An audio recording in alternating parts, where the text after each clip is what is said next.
It gives me tremendous, tremendous pleasure to introduce my dear colleague and neighbor in the office, Dr. Camille Kotton. Dr. Kotton is the clinical director of the Transplant Infectious Disease and Immunocompromised Host Program at the Massachusetts General Hospital. She's also the past chair of the Transplant Infectious Disease section of the Transplantation Society. She's an international expert on immunocompromised, immunosuppression and infectious disease, including CMV, and it's a great honor to have her today. Thank you. Thanks so much for asking me to talk. This is my favorite thing to talk about, and I actually love talking about this topic, especially to people who might not dip into this every single day. So, because I know that there are some challenges. I have some disclosures. I always say I like to give a lot of opinions to a lot of people.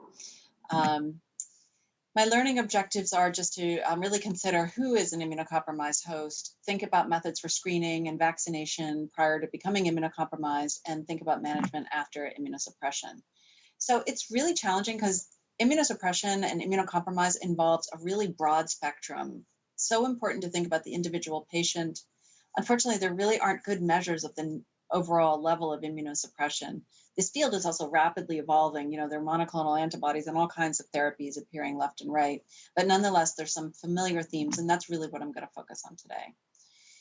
There are some helpful guidelines that came out as far as who is more immunocompromised, and that is basically stem cell transplants within 2 years after transplant, more if they have graft versus host disease, organ transplant recipients within a year of transplant, those with AIDS and low CD4 counts, people who are on active treatment for cancer, chemotherapy, those with congenital immunodeficiencies, those on active immunosuppression, and then chronic kidney, liver disease, diabetes, and autoimmune disease, and especially when they have more severe disease.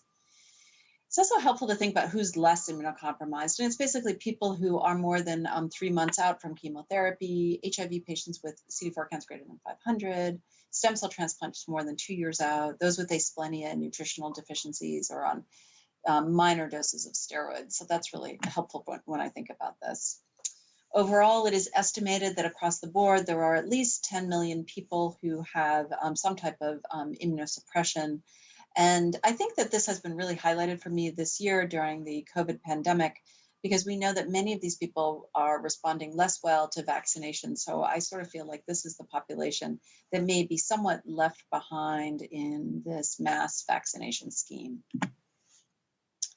If we look at the number of transplants done, you can see that every year we are doing more and more transplants, especially kidneys, but also hearts and lungs. And we actually, even in the midst of the pandemic, had our best year for organ transplant ever. There are close to 1 million organ transplants that have been done in the United States since 1988.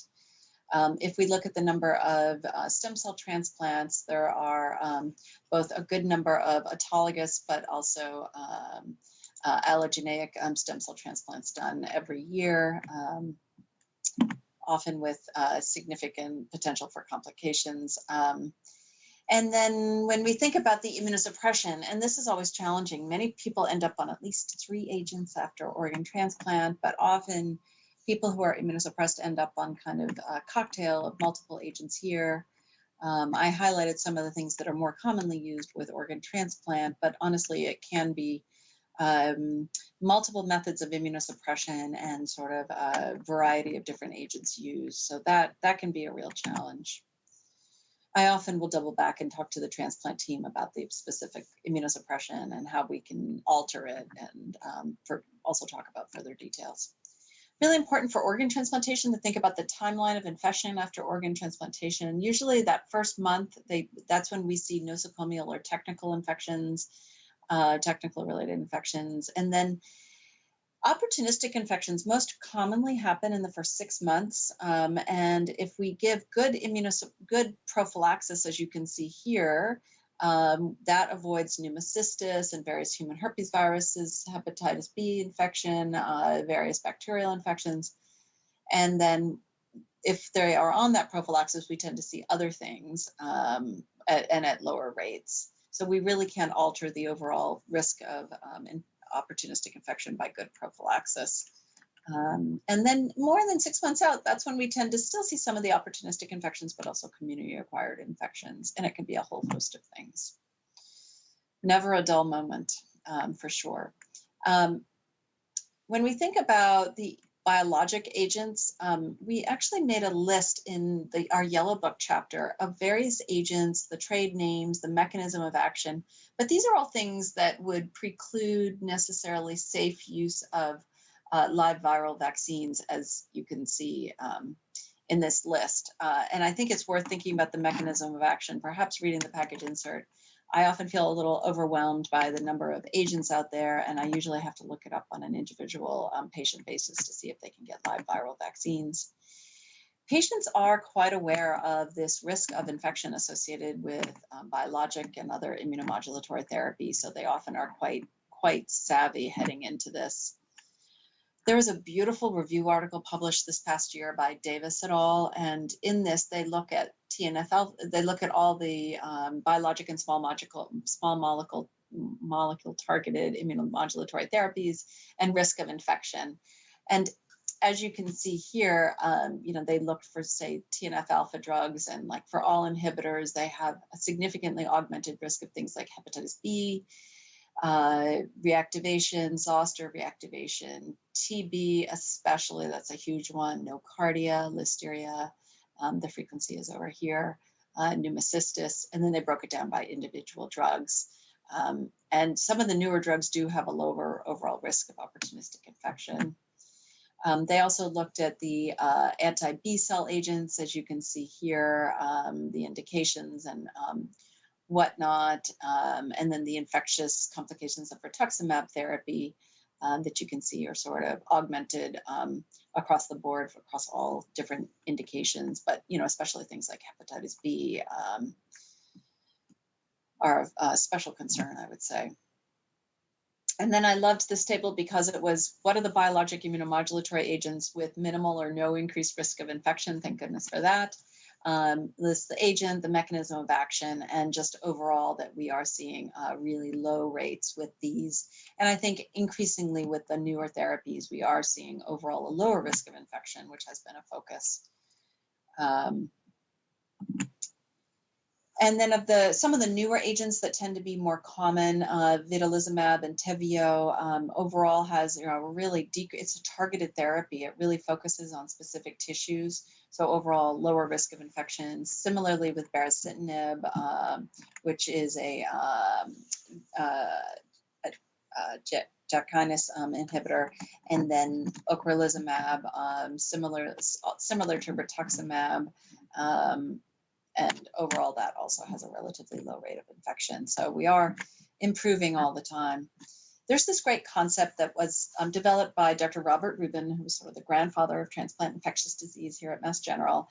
And he had this concept that you kind of add up everything when you think about an individual patient. And immunosuppression is really additive. It's not just exogenous immunosuppression. It's really their disease state. Do they have advanced organ failure? Do they have kidney or liver disease? What comorbidities do they have? Do they have horrible diabetes? Do they have multiple viral infections? Do they have an altered microbiome? Do they have, and then what is their exogenous immunosuppression? And this is not just about the immunosuppression, but it's sort of the overall patient. And those are all the things that I put together when I think about how immunosuppressed someone is. Prior to immunosuppression, really important to kind of look at the overall patient, take that time to think about active recurrent infections. How could they best be prevented? Is there something to do to decrease the risk of recurrent urinary tract infections, cellulitis, endocarditis, et cetera?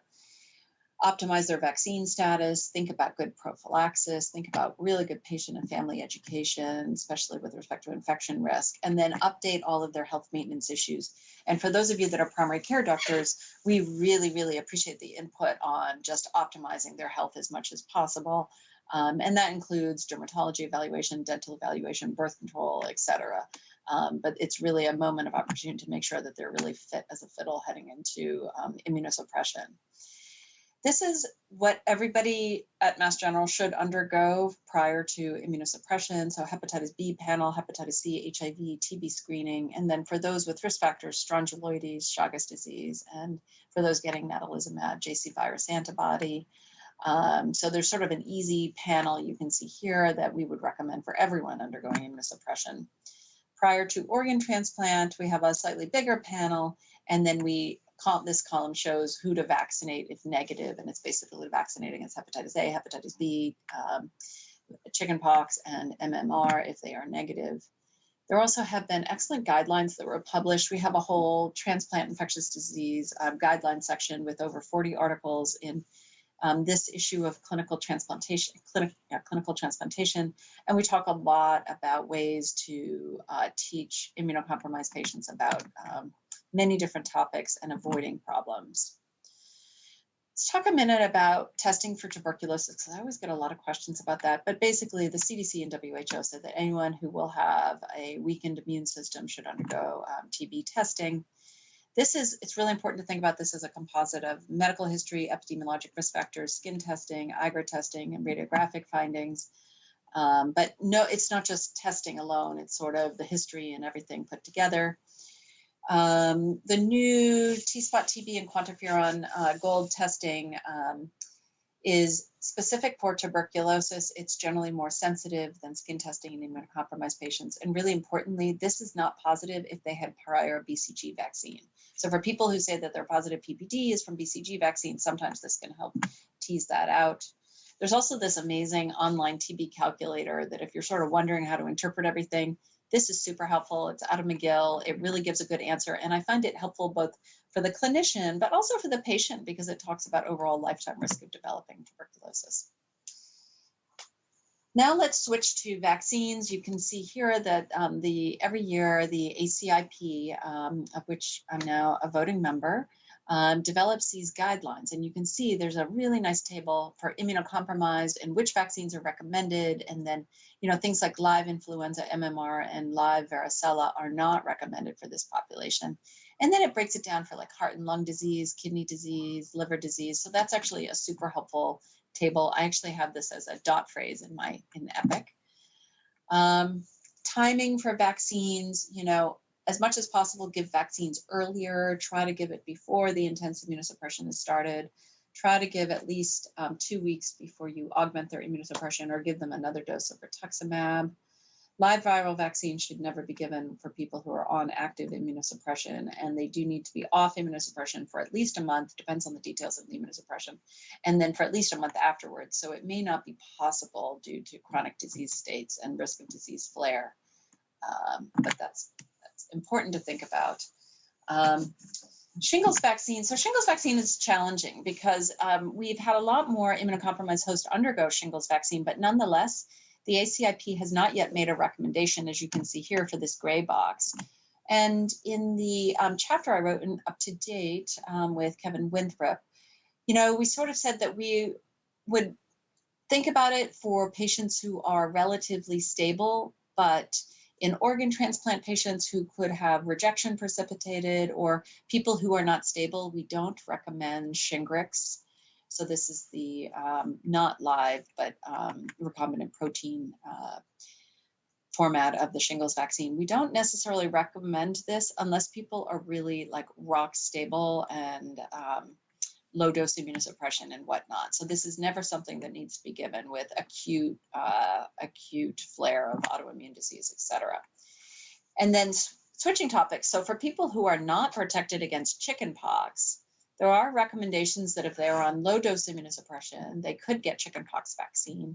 Many of the people I see are actually on such high doses of immunosuppression that they can't undergo vaccination. Because they're at risk for complications from the live viral vaccine. I just want to also highlight that for patients who are asplenic, we have a whole protocol for giving pneumococcal and meningococcal vaccines. That's also covered in that ACIP document. And then I get a lot of questions about family member and vaccines. We do recommend that family members should not undergo vaccination against like live influenza, oral polio, or smallpox.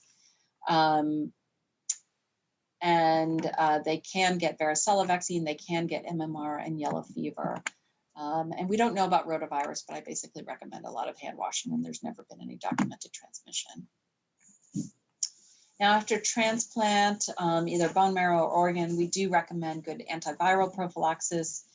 usually with a year of acyclovir and bone marrow transplant patients, Bactrim for varying periods depending on local protocols. Some give Candida prophylaxis. And then if they have rejection or graft versus host disease, they may be on longer prophylaxis. This is just what we do in our program, where we give 3 to 6 months of antiviral prophylaxis. That's very programmatic, so you would want to check with your own program.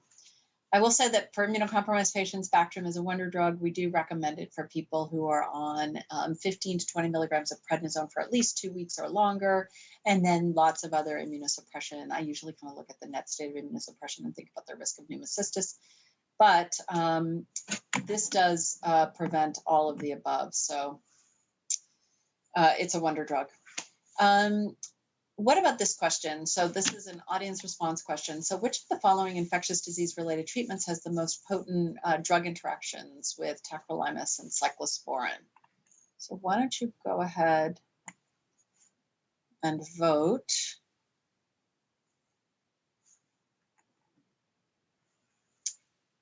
And actually, I would say the best answer here would be use a drug-drug interaction calculator, especially if you're not sure. Yes, okay, so people are voting. Oh, we're getting kind of a lot of different answers, and it's moving around a lot. Okay, yeah. Okay, well, overall, you know what? It's sort of migrating. That's a cool graph. But I think the best answer might be sort of rifampin might have one of the very most potent and really important. When you give rifampin, the tacrolimus levels plummet, so you can cause rejection. And then usually posaconazole or voriconazole would be considered to have the second most highest drug interactions, but they actually go the other way, so the tacrolimus goes way, way up and people can become toxic.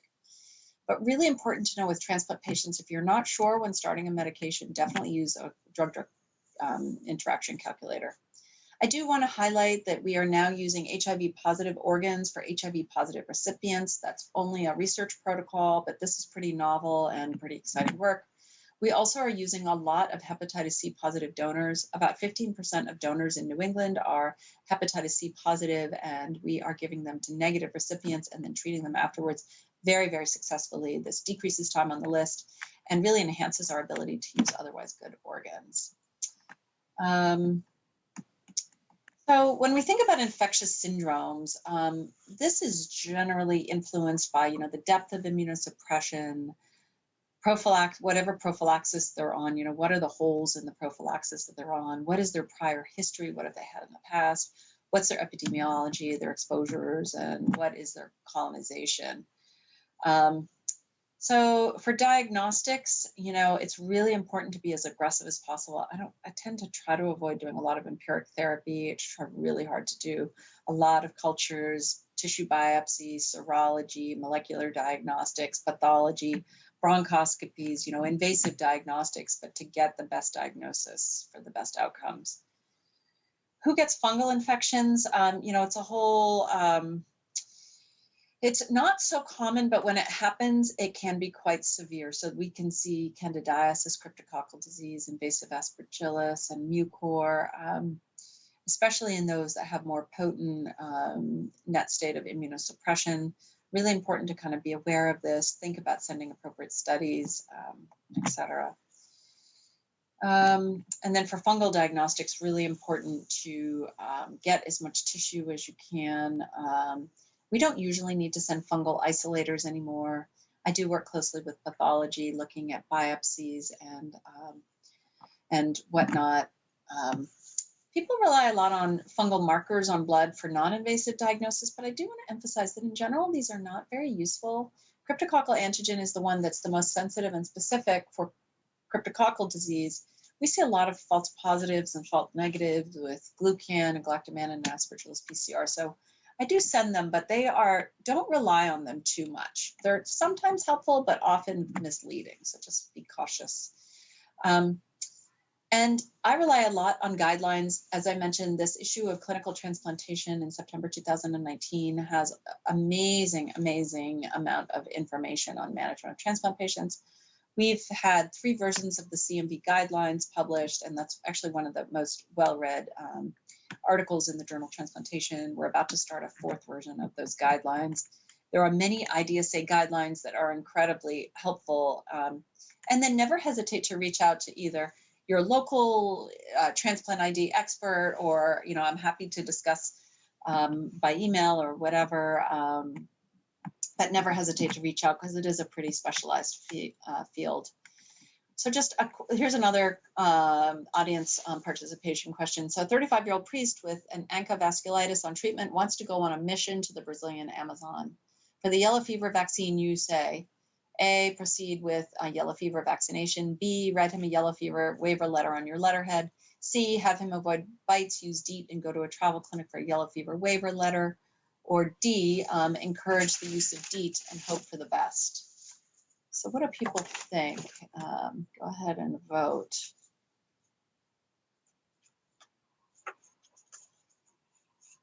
I don't know if anybody's voting. Oh yeah. C. Yes, you know what? I'm going to stop. In the interest of time, I'm going to stop you, because C is right. So far, we have the most votes for C. But have him avoid bites, use DEET, and go to a travel clinic for a yellow fever waiver letter. Here's the yellow fever booklet. Here's the part of the booklet you fill out, the joys of being in my office where I have my tools. But that's the right, and many people aren't aware of that. And sometimes immunocompromised people end up at border zones having to cross, and they're told they must have yellow fever vaccine, which could cause a life-threatening disease. Here are the yellow fever regions. You can get this by Googling CDC yellow fever map.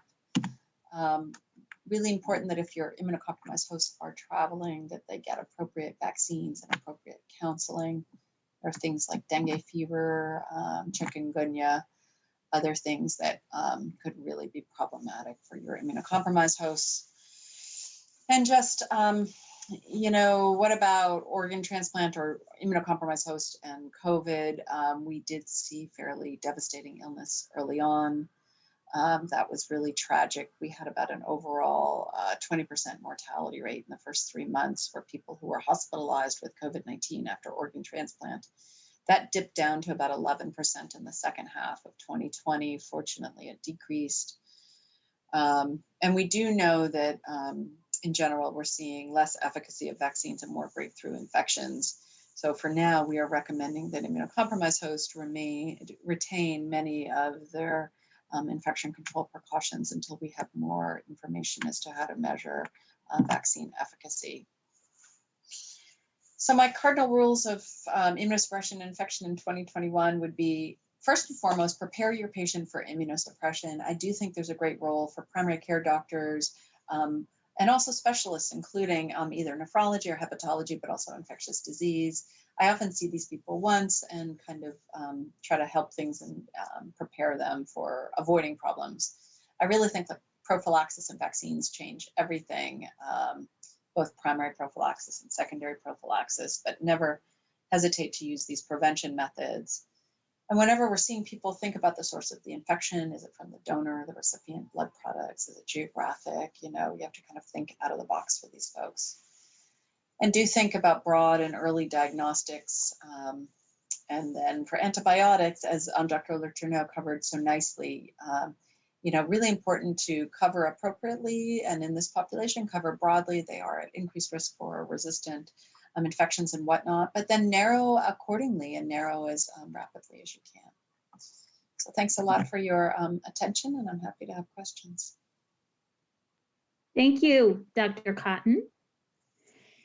We have a couple questions. Can you comment on the quality and sensitivity of drug-drug interaction screeners that might be embedded in electronic records? Some of our participants sometimes feel that they might be overtly sensitive, or what is your typical approach with drug-drug interactions?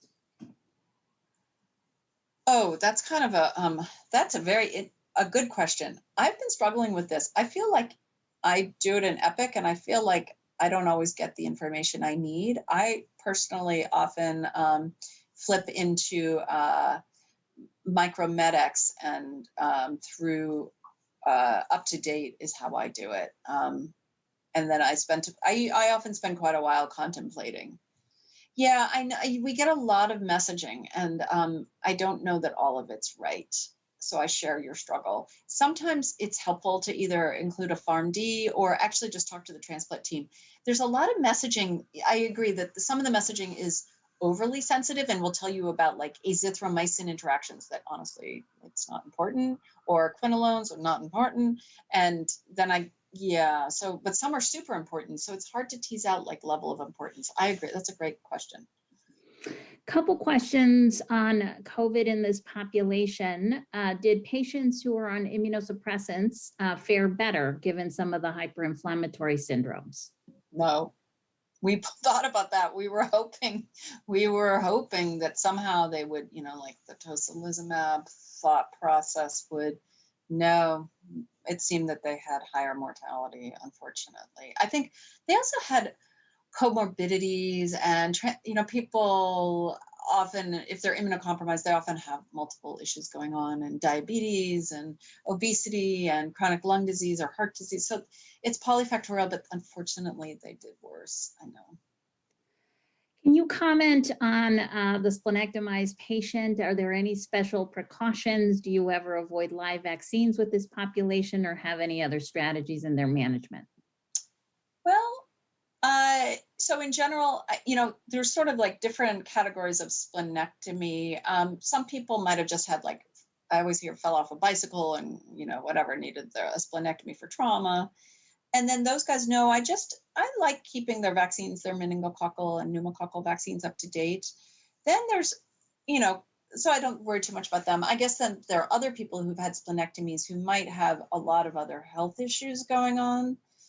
And so then I would think a little harder. And if they are on other immunosuppression for other reasons, I would not give live viral vaccines. But otherwise, I would give like live viral vaccines to somebody who's just really had a splenectomy and doesn't have other health issues. That would be a good reason, though. If you're worried or wondering, send those people on to ID clinic, because we're happy to see people like that. I love counseling. And I would say over 90% of people, I would say over 90% of people that I see who, sorry. Am I no longer? Oh, you're here. You're here. I'm here. Okay. It's my screen. Okay. So I would say that most people, I don't really worry too much about. And final question, one of our participants would like to know, can you comment briefly on the challenges in diagnosing active CMV infection? I could talk about CMV for 3 hours. So CMV can be challenging to diagnose. The CMV viral load testing is quite good. It's a little overly sensitive in some ways. In the CMV guidelines, we did actually talk a lot about diagnostics. And if people had there's a lot of nuances and it can be quite tricky, but if people had questions about that, they're welcome to email me and I'm happy to talk about that. Thank you, Dr. Kotton, for a wonderful session. Thanks.